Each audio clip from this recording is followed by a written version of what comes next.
we give God praise, we give God honor. Thank God for all the saints of God, especially welcome all the saints of God, those who are with us and those who will be with us. So we give God all the praise. So we're going to call our dear elder, Bernard Augustine, as he brings the word to us. Daniel chapter 11, Bible prophecy in the book of Daniel 11, as he brings out the word to us. May God bless each and every one of us as we sit back, relax, and listen to God's word. And after, we're going to ask questions and have a great time in the presence of the Lord. Thank you. Yes. Greetings, saints of God, holy saints of God. It's a wonderful privilege tonight where I could greet you in the name of Yeshua, the Messiah, our Lord and Savior and Redeemer. And we want to bless the Lord, saints, for such an opportunity where we could come together to study the holy scriptures, especially, beloved one, in the times that we are living in. You know, it is extremely important, because the Bible said, you know, as it was in the days of Noah, so shall it be in the time of the coming of the Son of Man. People will be eating and drinking and marrying and giving in marriage, you know, the same way as in the days of Lot, where people were doing everything until fire came down. And in the same way it was in the days of Noah, you know, people were doing everything until the great flood came and took them all away. And this is the same way it would be with the return of Christ. People will be doing everything that they are doing now. Everything that they are doing now.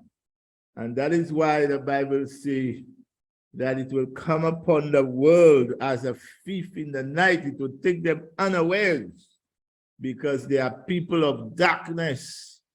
But we are children of light, and that day should not take us unaware.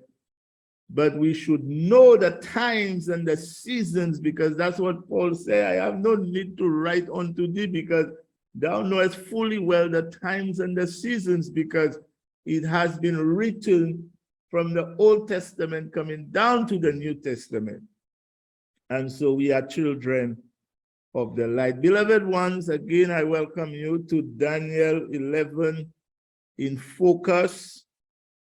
And we want to continue with our series, Daniel 11 in focus. And before I begin, by way of introduction, saints, by way of introduction, I want you to listen to the first 10 minutes. I want you to listen to the first 10 minutes of this video, because it is extremely important.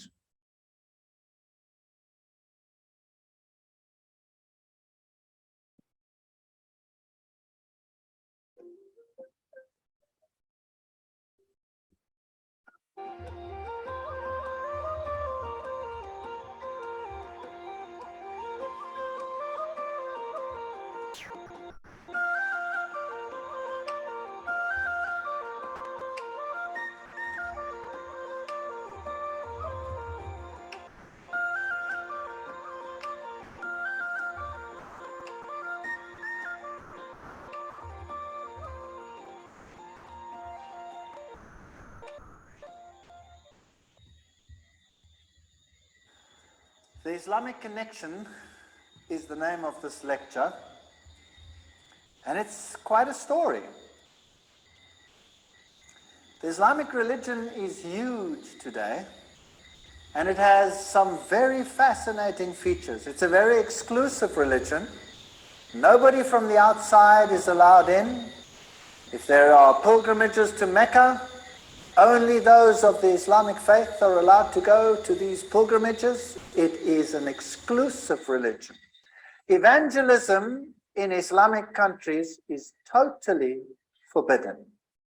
This religion has full control of the entire territory which it controls. Now, who and what is Islam? Now, I have known many people from the Islamic faith.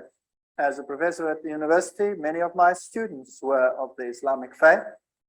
And I can tell you that I have very high regard for them. They are conscientious, they are serious about their faith, they believe that they are doing the right thing, they have a very high standard of what is right and what is wrong, and they will stand for principle. These are all wonderful ideals by those propagating the Islamic faith. And they are loyal like no others. Of all my students, I can honestly say that the students that came from the Islamic faith were loyal beyond anything that I could mention. So let me pay tribute to them. You will remember that we in the lectures discussed that the Knights Templars had two aspects of their religion. The one was for the Goyim, for the uninitiated, and that, according to Morals and Dogma and all the testimonies relating to this issue, was Catholicism. So the outside world got Catholicism. The inner esoteric circle had Luciferianism. That was what happened in Catholicism. Do you think it might be possible that exactly the same thing could be happening in the Islamic faith? That there is an inner circle and an outer circle? That the inner circle has one faith and the outer circle gets Goyim religion, the Islamic faith? And that controlling them both is a central organization which is seated where? Well, the Bible says that it is seated in Rome and nowhere else. The Bible says that the beast is Roman. It comes out of the Roman Empire, and Islam does not come out of the Roman Empire. The controlling force in the Bible is Rome. This is an interesting point. So if we look at this tremendous rival religion, which in numbers equals Catholicism, what is its origin and why is it there? These are very important questions. This is a mighty, mighty religion. And millions of people make the pilgrimages to Mecca, where they worship at the shrine of Muhammad. What a privilege it is for them to make the pilgrimage. There's another religion which also propagates pilgrimages, and that is Catholicism. So you have pilgrimages to Lourdes and the Marian sites and to Fatima. Pilgrimage is a symbol of the great pagan religions of the past as well. Now, who was Muhammad? Muhammad Mustafa was born in 570 AD and he died in 632 AD. He fled to Medina in 622 AD after Khadija's death. Now, who was Khadija? Muhammad married Khadija when he was 25 and she was 40 years old. Her cousin, Varakwa, was a Roman Catholic, and she came from a Roman Catholic convent. So we could say she was a Roman Catholic nun. She was super rich. She lived in a convent, and she had the whole of the economy, basically, in her hand. And she employed this young man, Muhammad, whom she then also married. Muhammad marched on Mecca in 630 AD, 2 years before he died, and 4 years before Omar became Caliph. And the Quran was compiled in 650 AD. And Muhammad, who couldn't write himself, had a scribe to write down what he saw and what he heard. And the Quran is different, apparently, from all other religious writings because it was a directly dictated book. So it is not just transcribed by a prophet, so they teach, but he's the very word of God, and therefore it must always remain in its original Arabic language. That is what is taught in the Islamic religion. The symbol of Islam is the sickle moon and the star. The star within the sickle moon. Now, where does this symbol come from? And who is Allah? Well, let's go to some interesting quotes, also from encyclopedias of religion and etc. Allah, he was the moon god who married the sun goddess. Together they produced three goddesses who were called the daughters of Allah. These three goddesses were called Allat, Al-Uzza, and Manat. The Encyclopedia of Religion mentions that Allah is a pre-Islamic name corresponding to the Babylonian Bel. Fascinating. So this is an ancient pagan religion, and Bel or Baal is the deity. We read in Morals and Dogma, page 451, the Arabian word Aldebaran means the foremost or leading star, and it could only have been so named when it did precede or lead all others. The year then opened with the sun in Taurus and the multitude of ancient sculptures, both in Assyria and Egypt, wherein the bull appears with lunette or crescent horns, and the disk of the sun between them, are direct allusions to important festivals of the first new moon of the year, and there was everywhere an annual celebration of the festival of the first new moon when the year opened with Sol, the sun, and Luna, the moon, in Taurus. And the symbol of Taurus is that one over there. The crescent and disk combined always represent the conjunctive sun and moon. That means basically the male-female deity. Male-female aspect. Well, it was worshipped, as we see over here, adoration of the celestial cow, Mehed Veret, there's the all-seeing eye, the eye of Osiris, here are the horns, there is the disc in the horns, and it also represented the plunging of the sun god into the womb of the mother to be born by Isis. So the horns are also a representation of the moon, the sickle moon. So in later religions, or from Babylon itself, Assyrian style, there you have the half moon with a solar disk in it. And the same over here, enlarged. Note that this is Baal Hadad, the birth of the sun.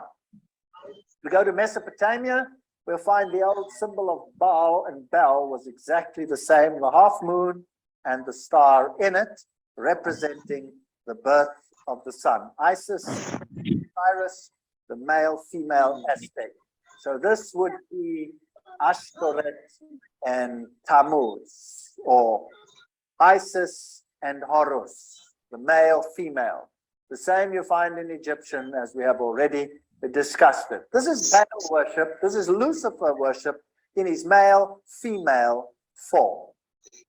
Now, the papacy has exactly the same thing, because the Pope is today the representative of the Babylonian religion. So when he says the Mass, he has a round wafer disc, its roundness coming as a symbol of Baal. And after a Mass, it is placed in a monstrance, which is a half moon.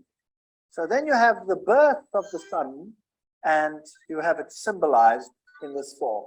Here's another monstrance in which the host is placed representing the birth of the sun. So Catholicism uses the symbol of the half moon with the sun or the star in it. Here's a Roman Catholic church in Germany, and it has this interesting clock on it, which I photographed. There's the moon, and there is the star. And this particular star here has 8 points. And as this clock moves around, of course, every time the long arm and the short arm intercalate, you have the birth of the sun god. Baal Hadad, Baal Hadad, Baal Hadad, every now and then, every hour of the day. Very interesting. So the symbol of Catholicism is the moon and the star, hidden, of course, in many other symbols as well.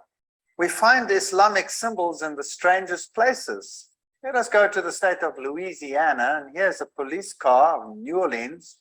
And we see the Islamic symbol on it. Here is the supervisor's car. You can see it quite clearly. Now that would be all fine and well, but let me take you to the Church of the Lady of Guadalupe in New Orleans. Here is the symbol on the front of the altar. Here is the typical cave where they have Mary within the cave. Inside this little cave chapel, you have Mary inside the grotto, a typical pagan symbol with all the notes of thanks for her intercessions. And if we go inside this little church, we have all kinds of interesting icons and pictures. And this sad picture over here of people actually believing that there is merit in touching one of these icons. If only we could reach people and tell them that Jesus is available everywhere in the world and we can speak to him directly. But why I'm taking you to this chapel is not only to show you the Marian idolatry, but to show you this stained glass window where they have the Islamic sign right there. And to disguise it, of course, they say New Orleans City Police. Now, what have the police got to do with a place of worship? Surely this is just to bring this symbol in under a pretext. Now, if you really use the Islamic symbol correctly, you would have to turn it around, because the moon is a representation of the uterus upside down, like the boat mast situation. And here you can see it perfectly. Well, if you do that, then of course you have the goat of Mendes. So these Islamic symbols are found also in Roman Catholic churches under various disguises. Now, this ancient religion existed before Islam, and the initiates of this religion, as we saw in Morals and Dogma, were the insiders, like Origen, for example, and the Bishop of Alexandria. These were the initiates who harbored the ancient religion. And they were Christian, so-called, but of course they were not Christian. They just propagated that for the Goyim, Catholicism. True Christianity, they fought tooth and nail and tried to eradicate, and they tried to eradicate the word of God, as we saw, by changing it. Now, Islam arrives on the scene way after that. So the true harborers were in Christianity before they were in Islam, and they were in two places, Alexandria and Rome. Alexandria was eventually taken over by Christianity, and the bastion, the great library, was destroyed, and the final seat of the occult knowledge was in Rome. So Rome is the seat of the ancient occult knowledge before Islam even appeared on the scene. That is the fact. And this ancient occultism had a potent enemy. Who was that enemy? Christianity. Christianity was growing in the place where the disciples had taught it. Christianity was growing in the heartland of the Middle East, Asia Minor, all the way up to India, the Bible says, into the north of Africa. That is where true Christian doctrine prevailed. They kept the Sabbath. Only Alexandria and Rome did not keep the Sabbath. Alexandria soon disappeared as a seat, and then the Sabbath was not kept in Rome. Very interesting history. So the symbol that Catholicism uses is the star and the sickle moon. And this star, by the way, is exactly the same star as is used in Islam. Isn't that interesting? I wonder who gave rise to who. Obviously, the one who is first can only give rise to the one who comes second, and not the one second give rise to the one who comes first. Isn't that correct? We think about it. Yes, beloved ones. Now, I went through this video.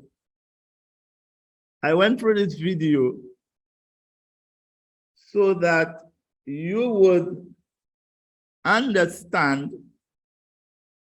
that Islam and,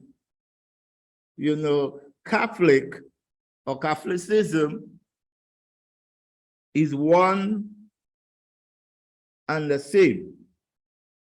And you will see why this is so important for you to know and understand. And I would recommend that you, on your own spare time, you continue watching the video, because it's very informative, and it really opens up your eye, you know, to false worship and Luciferian worship. And so it would be important for you now even to continue this. Now, beloved ones, we are, according to our structure, we are on the latter dates, and as you could see, it has 1917, and we're going now to verse 40 to 45, which is the time of the end. Now, we need to summarize what we have learned thus far. We understood that the last king of the north, the last king of the north is mentioned in verse 25, and that was Antiochus Epiphanes. And we understood in our previous presentation that he was a little horn, and he was the representative, or he was a type of the Antichrist, and a little horn, and he was the king of the north. And what we saw was that the king of the north was the ruler of one of the empires of Alexander the Great. We saw that his empire divided into four, and the king of the north was the ruler of the largest empire.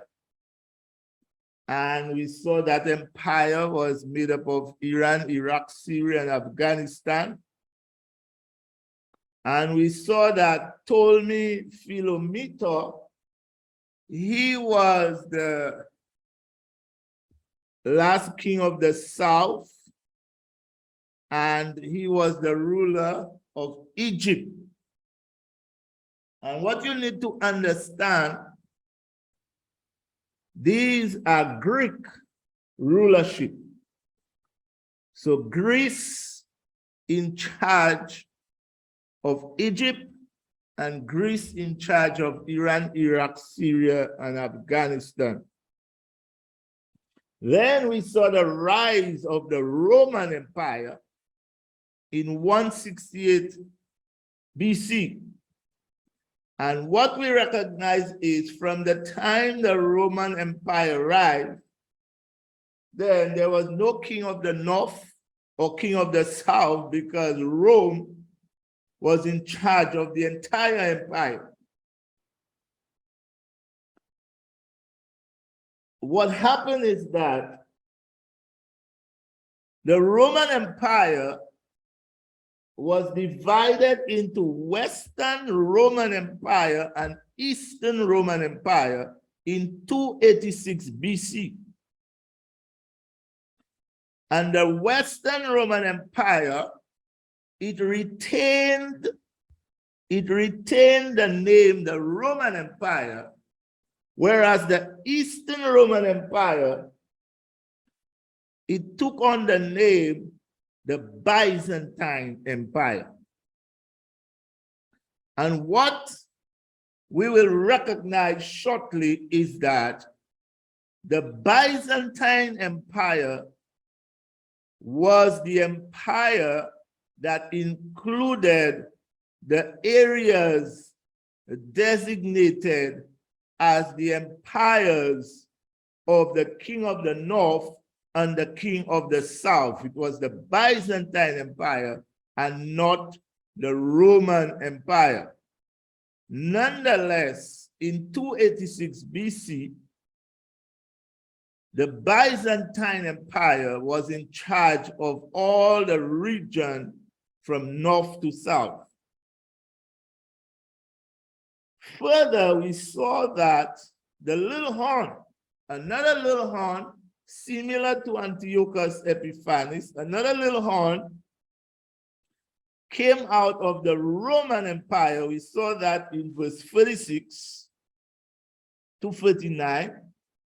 And we know that the little horn came out of the papacy, as we understood. And the papacy was given 1,260 years to reign. And it reigned in 538 BC to 798 AD. This is the Roman Empire, or the Western Roman Empire. Now, the kings of the north, we saw that there were 8 kings of the north. And the last king of the north, as we said, was Antiochus Epiphanes. And he reigned from 176 to 164 BC. So 164 BC was the last time that there was the king of the north was mentioned, because after that Rome came, and Rome was in charge of both north and south. And if you take note here that Antiochus Epiphanes was the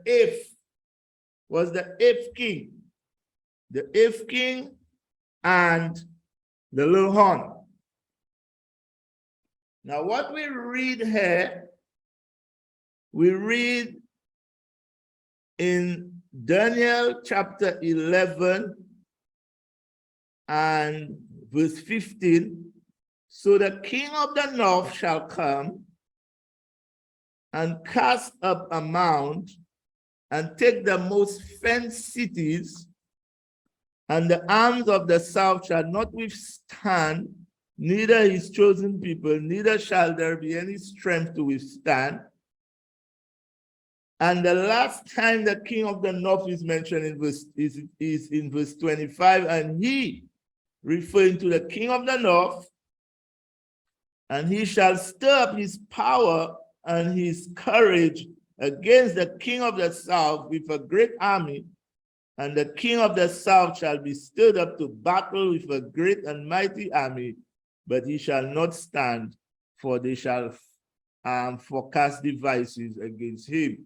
And these verses, these are our previous verses. These verses were explained in the previous presentation. And so what we had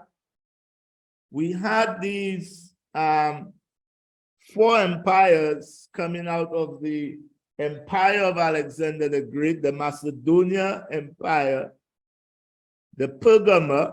Then you have the king of the north. You have Syria and there. So this entire yellow,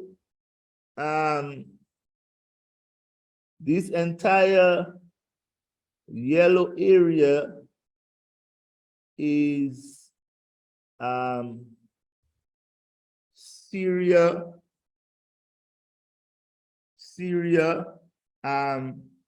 You have Iran, Afghanistan, and Syria. And the king of the south was in charge of Egypt. Yeah, so I was just trying to get a full screen there for you. Yes. So we saw the king of the north, the king of the south, and we see the white arrow, Jerusalem. Jerusalem, Israel was in the middle, and they were always caught between the battles of the king of the north and the king of the south. So we saw that. Next came the Roman Empire. And the Roman Empire, as we can see here, the Roman Empire came and was in charge of everything.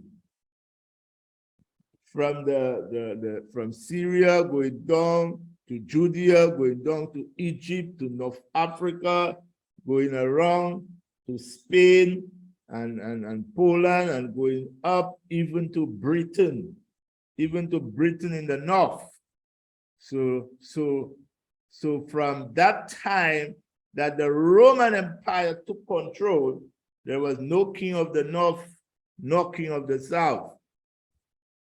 And what we saw is that, again, the Roman Empire was divided into the Roman Empire and the Byzantine Empire. I want to give you a visual aid to help you see what we're talking about. And so the areas that involve the king of the north and the king of the south was found in the Byzantine Empire. Now, what we did, we looked at the Western Roman Empire. It was the Western Roman Empire that was divided into 10 regions.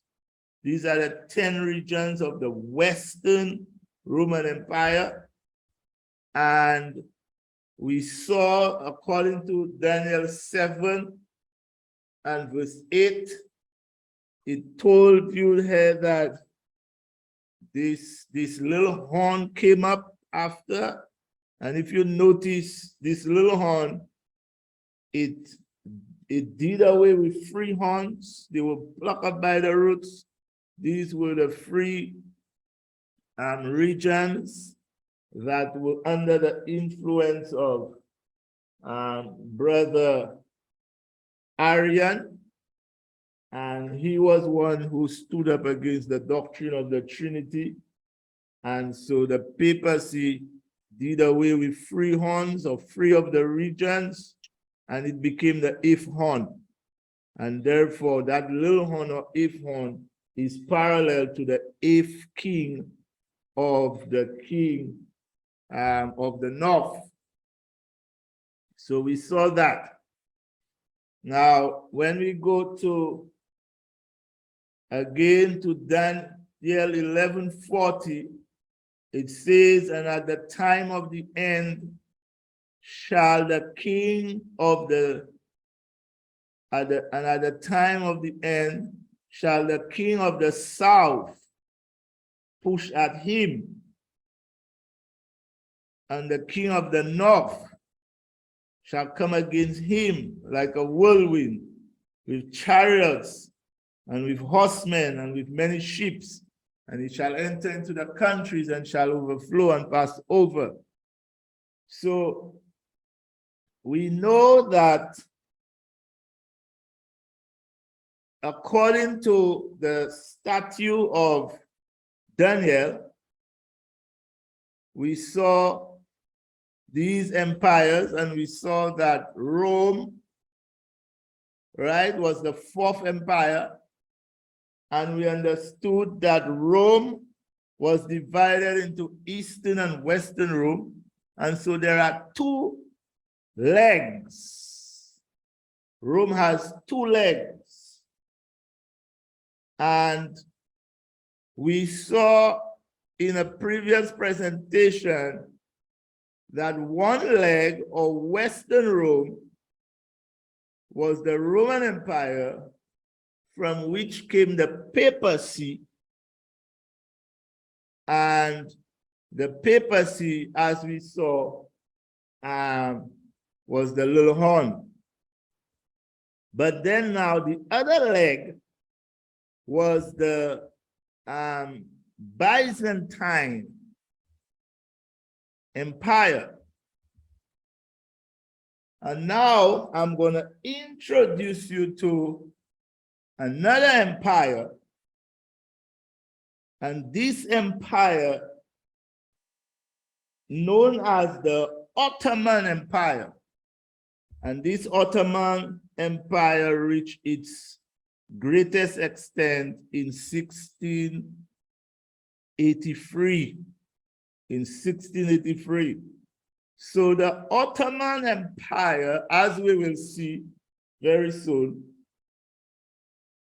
it extends, you know, if you look at the darkest green at the top, you would notice that the darkest green is where it took control and began expanding.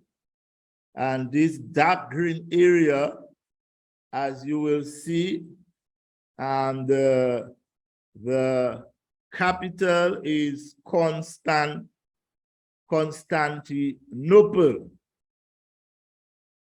And that area here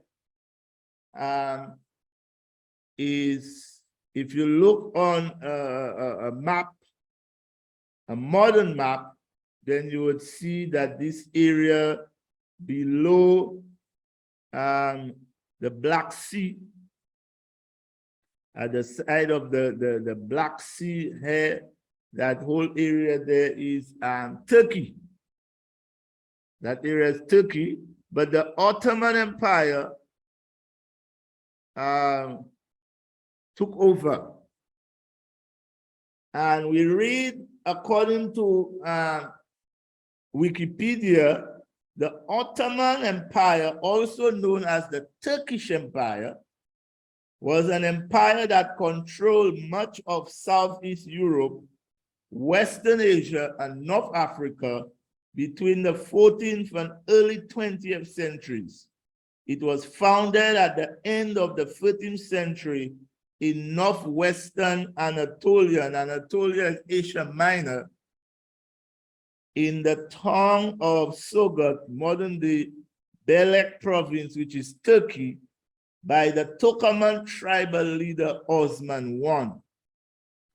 After 1354, the Ottoman crossed into Europe, and with the conquest of the Balkans, the Ottoman Beylik was transformed into a transcontinental empire.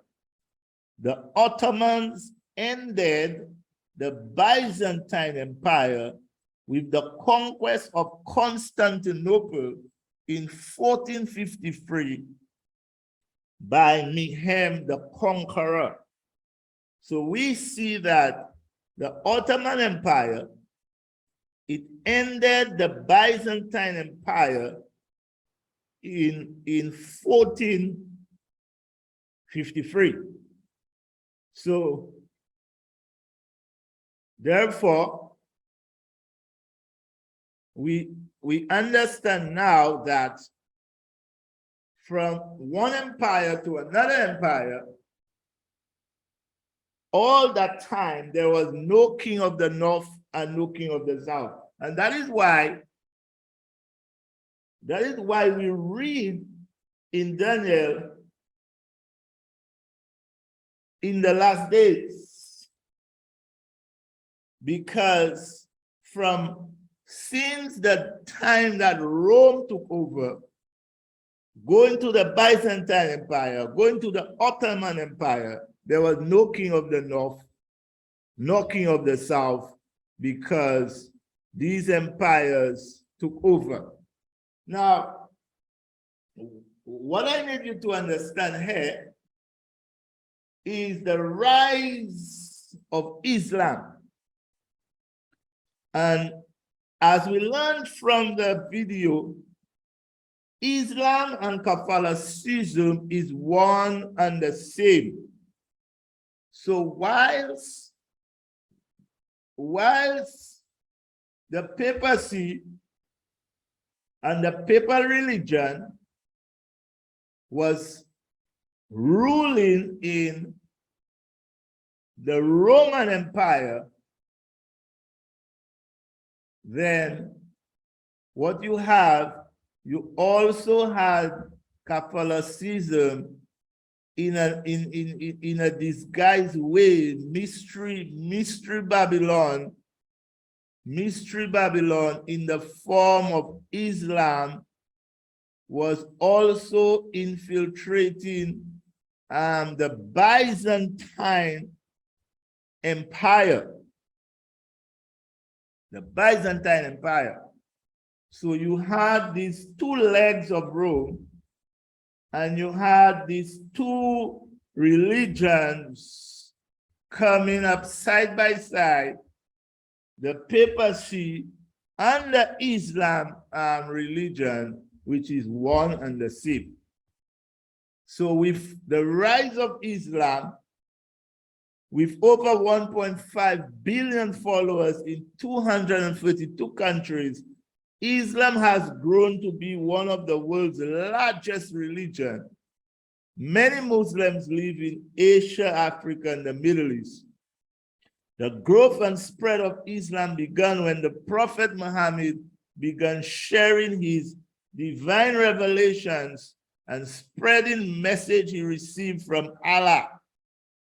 He and his followers were persecuted and had to flee to neighboring city of Medina in 622. And remember, the papacy was the last horn that was rooted out was in 548. And the professor was asking, he wondered who gave rise to who. And he said, of course, it is the first one which gave rise to the second one. And so the papacy was the one who gave rise to the Prophet Muhammad. And what I understood is that the papacy, the Pope, he wanted Jerusalem for himself. And so he wanted, he brought in the Prophet Muhammad, and in an effort, to take Jerusalem for him. But it did not go as he had planned. So there he and his followers were welcome and the faith grew. After much conflict, they were able to return to Mecca in the year 650, and it became the center of Islam. After Muhammad's death in 652, the teaching of Islam spread rapidly to many people and places in the Middle East. So therefore, Islam grew just as well as Catholicism. The period following Muhammad's death is known as the Rashidun Caliphate that lasted from 610 to 750. During the empire, a Muslim administration and government was established and ruled the Middle East. The Caliphate was governed by the righteous caliphs or spiritual leaders. So all the time, Islam is rising within the Byzantine Empire, and the conquering areas slowly, and these areas were governed by the spiritual leaders, just as the papacy, just as the Pope.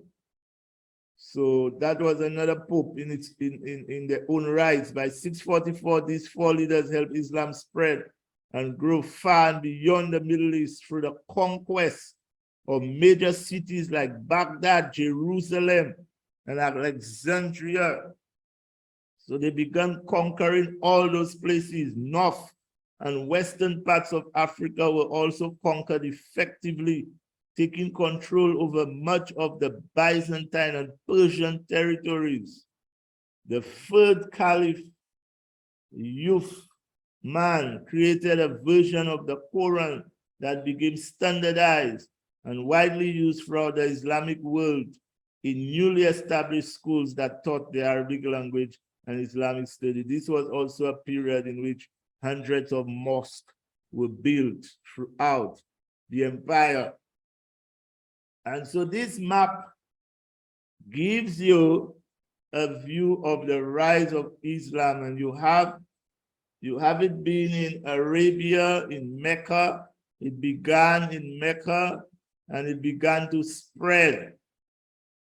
And it began to spread to Egypt and going to North Africa and even going into Spain and going up into Syria and Iraq and Iran, these areas.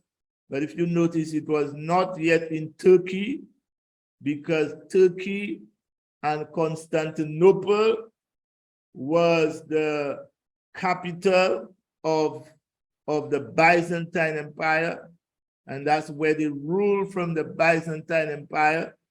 And then not to the north, or Europe was ruled by the papacy, and so Catholicism was in Europe in the north. And so this gives you a picture of the rise of Islam. And what you have right now, if you look in Israel, Jerusalem, there is what you call the Dome of the Rock.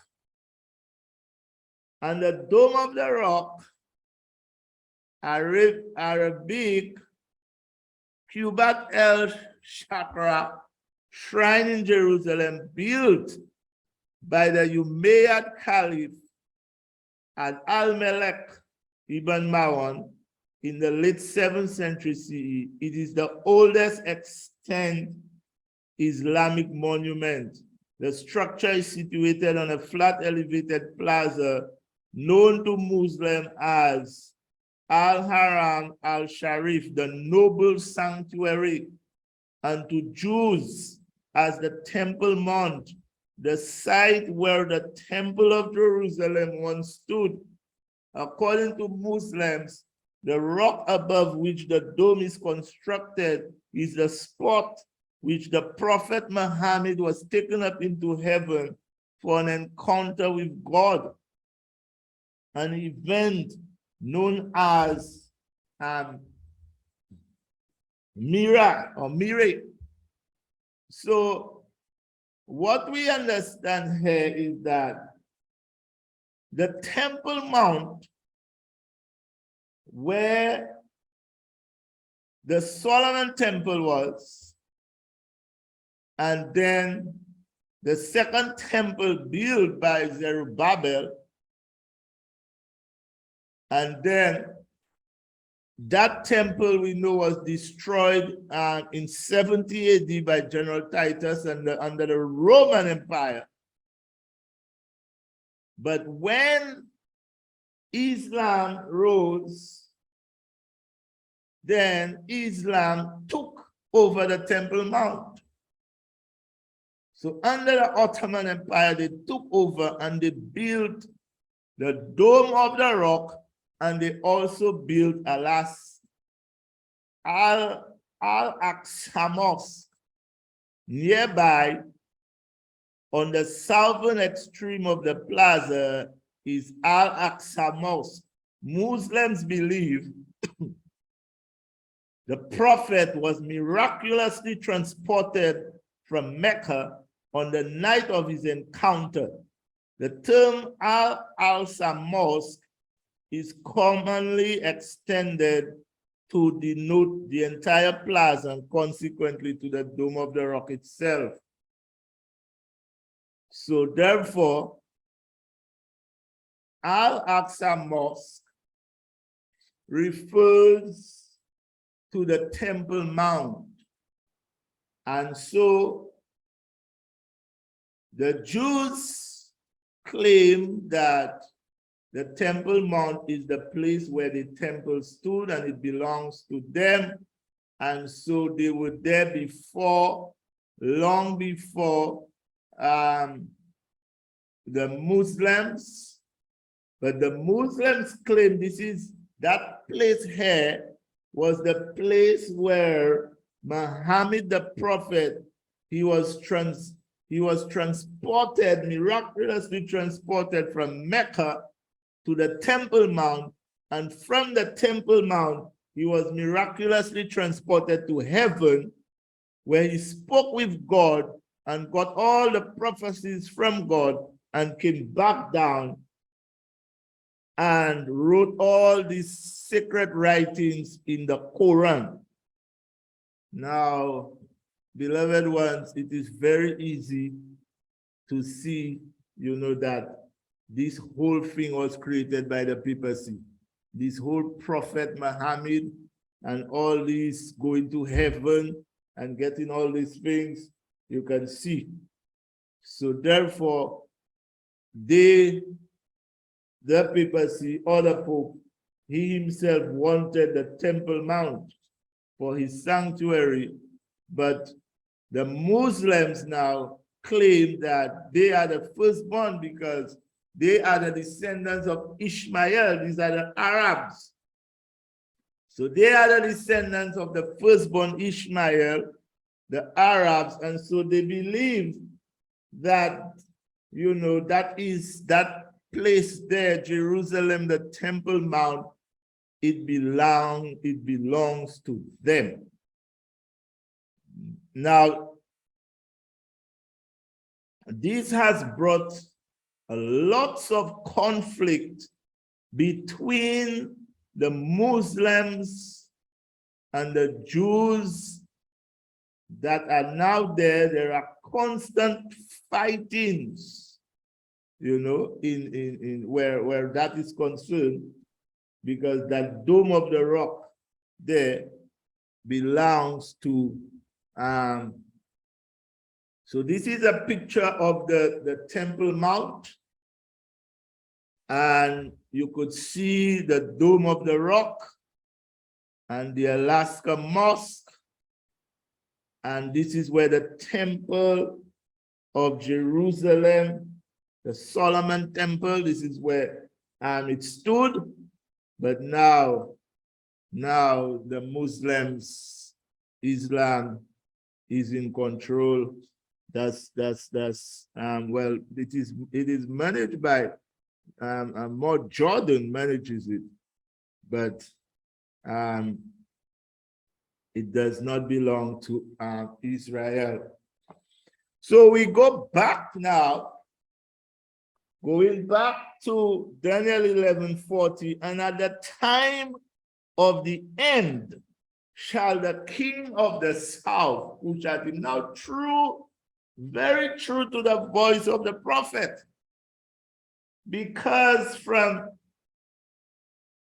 46, from 46 AD, from the rise of the Roman Empire, going down to the Byzantine and going down to the Ottoman Empire,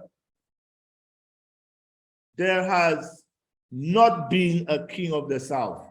So true to the voice of the prophet is at the end, at the time of the end, you will have a rise of the king of the south. Now the king of the south, you would not guess, but the king of the south at the end time was Britain. Britain was the king of the south. Britain took over Egypt. And remember, the king of the south is a foreign power that is in control of Egypt. And when we spoke of the king of the south, it was not the pharaohs, the black pharaohs, not the descendants of Ham we were talking about, but we were talking about the Greeks who were in control of Egypt. And we know the Greeks came from the north.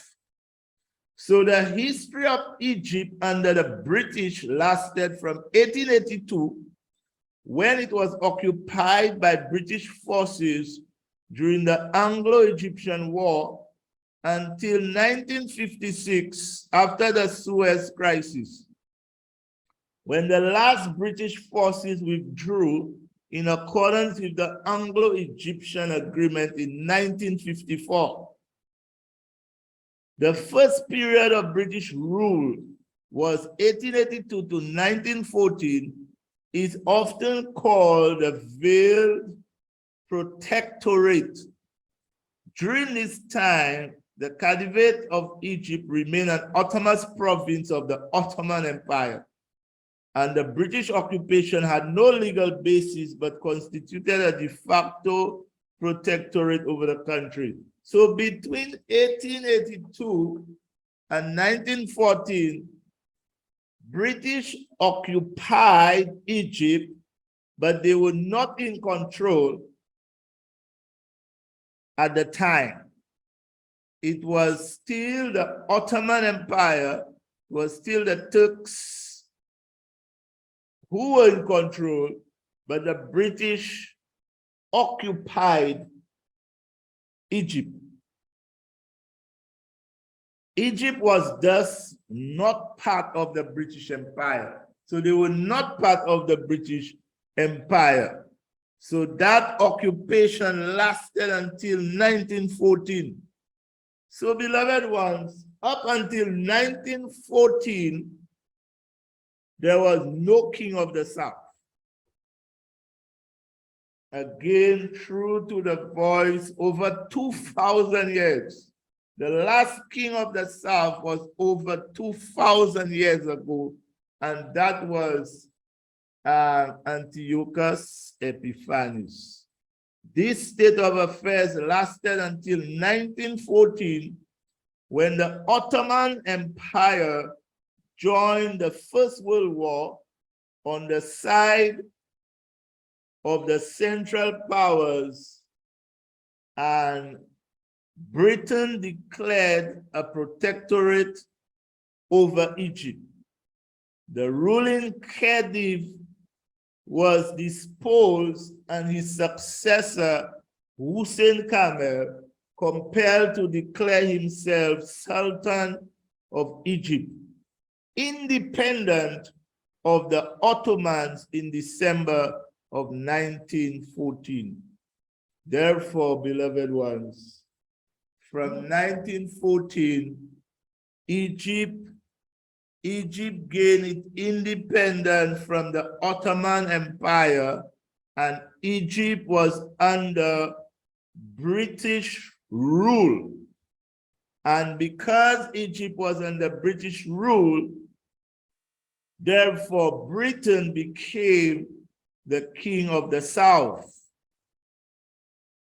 And that took place when the Ottoman Empire joined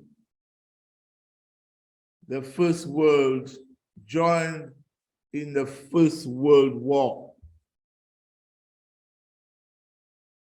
So we read, going back to Daniel 11:40, and true to the voice of the prophet, and at the time of the end, which we saw was not until 1914, but we will see more precisely what that time was. And at the time of the end shall the king of the South, Britain, push at him Turkey, or the Turkish Empire. So the king of the North, because once Egypt had gained its independence from Turkey, from the Turkish Empire, and Egypt became under British rule, Britain became king of the south, and Turkey, or the Turkish Empire, became the king of the north. And so therefore, we saw the first part says, and at that time of the end shall the king of the south, Britain, push at him, which is Turkey and the Turkish Empire. Let us see at what time that took place. That took place, beloved ones, in the third battle of Gaza. That took place in the third battle of Gaza. The third battle of Gaza was fought in the night of the 1st to the 2nd of November 1917 between British and Ottoman forces during the Sinai and Palestine campaign of World War I, and came after the British-Egyptian Expeditionary Forces, EEF, victory at the Battle of Beersheba and ended the stalemate in southern Palestine. Now, I'm hoping that you're taking your notes so that you can do further research for yourselves and further study for yourselves. But that is saying here that the EEF, which is a combination of British and Egyptian forces, came together against the Ottoman forces in 1917. So the British push at him, which is the king of the north, which is the Turkish Empire. The fighting occurred at the beginning of the southern Palestine offensive, and together with attacks on Herera and Sharia on 6th to 7th November, and the continuing battle of Tel El-Quwef, which had been launched by General Edmund Allenby on 1st November, it eventually broke the Gaza to Beersheba line defended by the Yildirim Army Group. Despite having held this line since March 1917, the Ottoman army was forced to evacuate Gaza and Tel El-Quwef during the night of the 6th to 7th November. Only Syria held out for most of the 7th of November before it was captured. So this gives you some details, beloved ones, of the EEF, the British forces, along with the Egyptian forces, as they build an offensive against Turkey and against the Turkish Empire. And the fall of the Ottoman Empire, it says here that at its peak in the 1500s, the Ottoman Empire was one of the biggest military and economic powers in the world, controlling an expanse that included not just its base in Asia Minor, so the Asia Minor here is Turkey, and that was the base of the Ottoman Empire, which was the base of the Byzantine Empire, but also much of southeastern Europe and the Middle East and North Africa.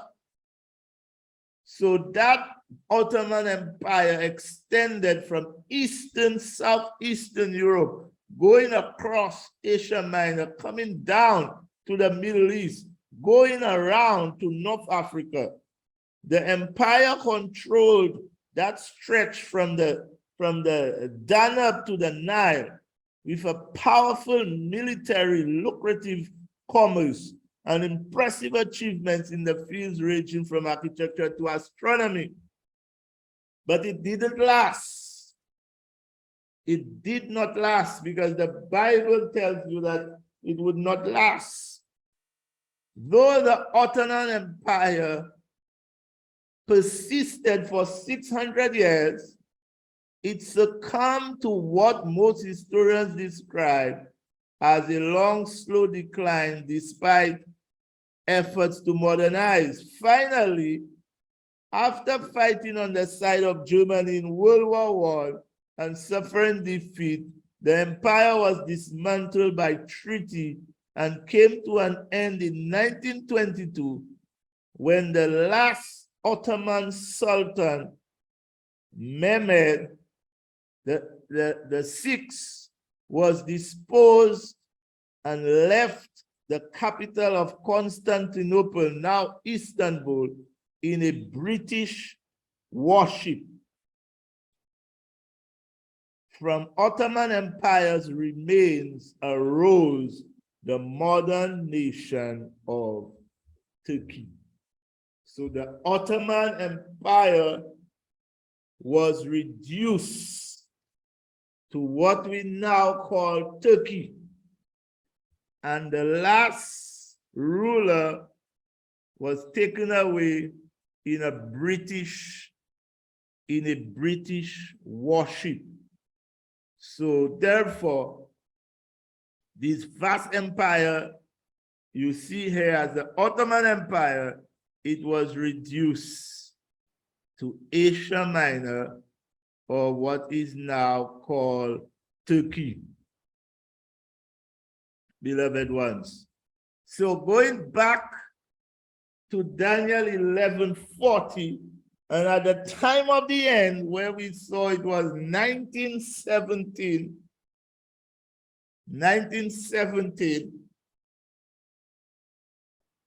in the Battle of Gaza, at the time of the end shall the king of the south, which is Britain, push at him and reduce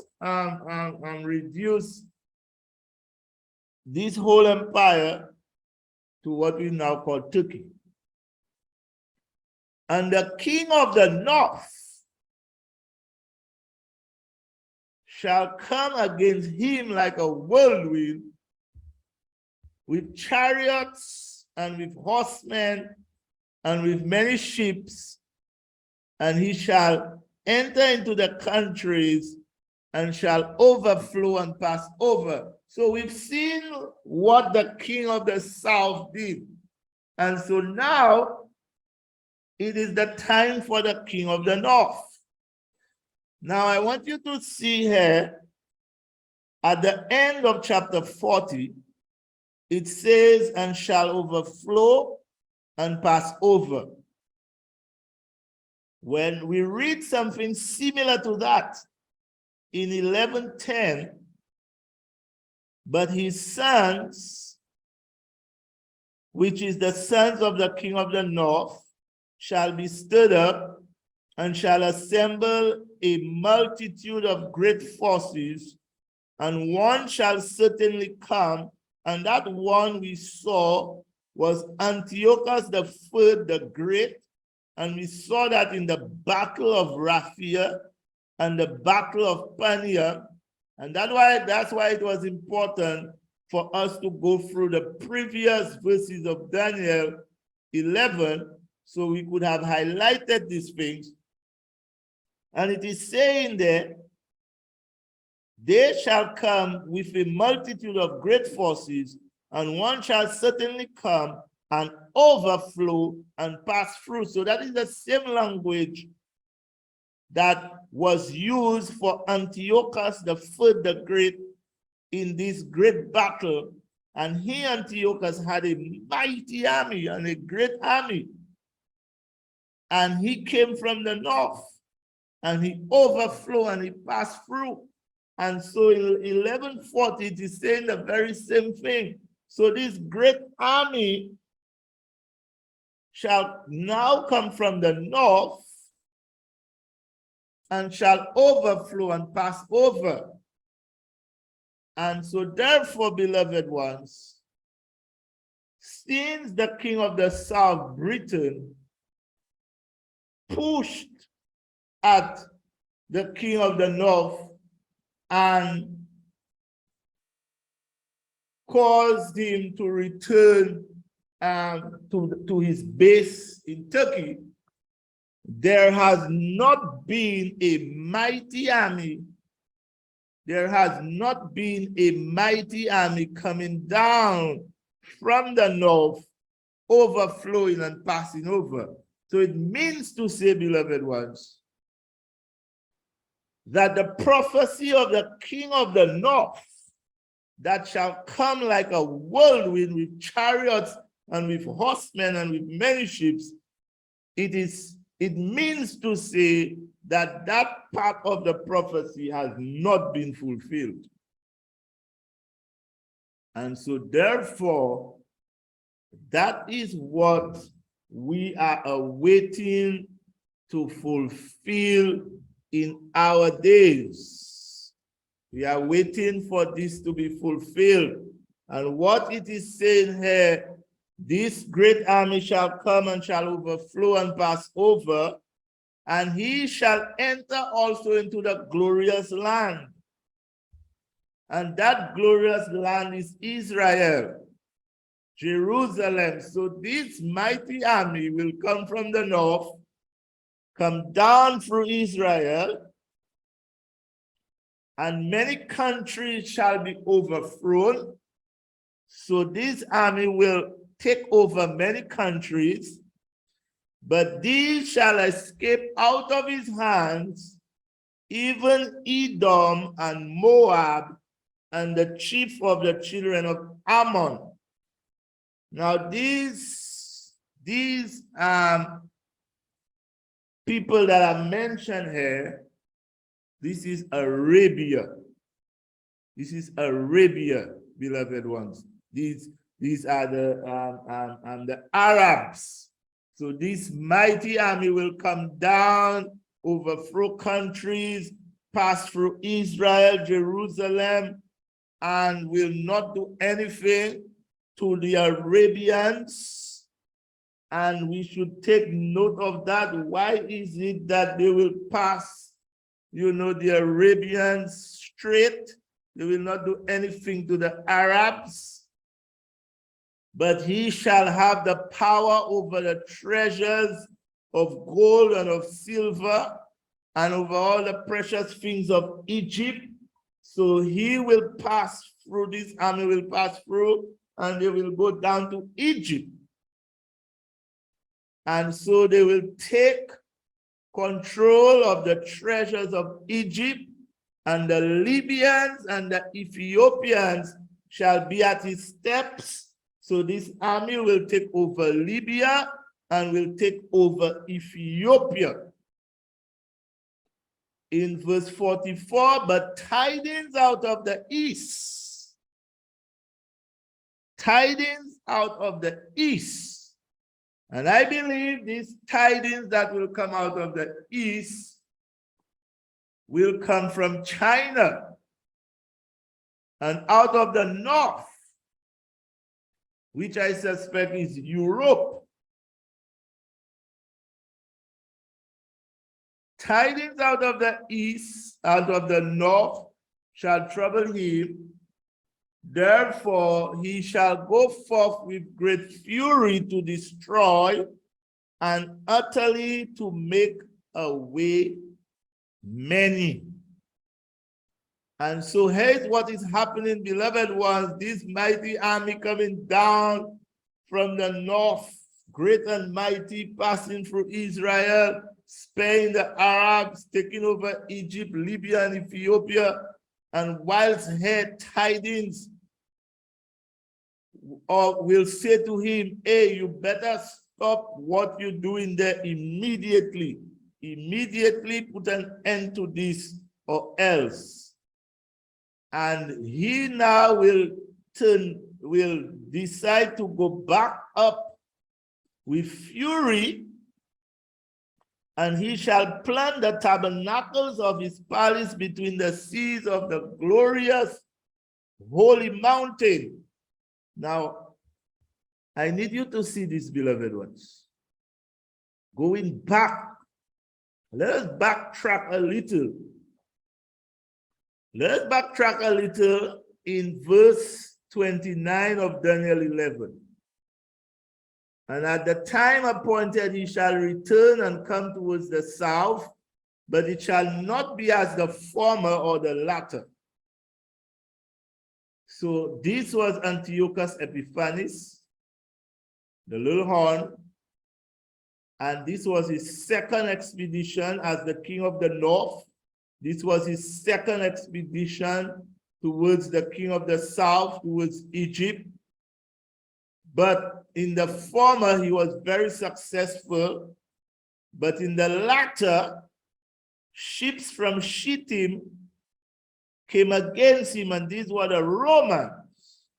So whilst Antiochus Epiphanes came down to Egypt, the Romans said unto him, you will not go any further. And so Antiochus returned and had indignation against the Holy Covenant. So shall he do. He shall even return and have intelligence with them that have forsaken the Holy Covenant. And arms shall stand on his part, and they shall pollute the sanctuary of strength, and shall take away the daily sacrifice, and they shall place the abomination that maketh desolate. And we saw that. We understood what this meant. We saw how Antiochus returned with a mighty army, entered Jerusalem, and desecrated the temple and sacrificed a swine and forced the people to eat swine because the Roman army had come against it. Now, in my view, when we read Daniel 11:44, it is saying, but tidings out of the east and out of the west shall trouble him, therefore he shall go forth with great fury. The same fury as Antiochus. And when that fury will be towards the children of Israel, which is the glorious holy mountain. But it is saying that yet he shall come to his end. So that is not the same fate as Antiochus when he desecrated the temple and did his sacrifice and did all these things. That is not the same fate that this king of the north will have. He shall come to his end. So he shall come to his end in the holy mountains, and none shall help him. And so, beloved ones, we have to ask ourselves, who is this great king of the north? And who is this great army that comes from the north and does all that, beloved ones? And in this presentation, we will not have the time for us. We will see all these things in the second presentation. But what we need to understand here, beloved ones, is that this is the prophecy that is about to fulfill in our very days. In our very days, I believe we will see this prophecy fulfilling very soon. Let me take you, and so this is the map, and this army comes down, and remember the king of the north was in charge of Syria, Iraq, Iran, and Afghanistan. And I want you to think and ask yourself, What is common?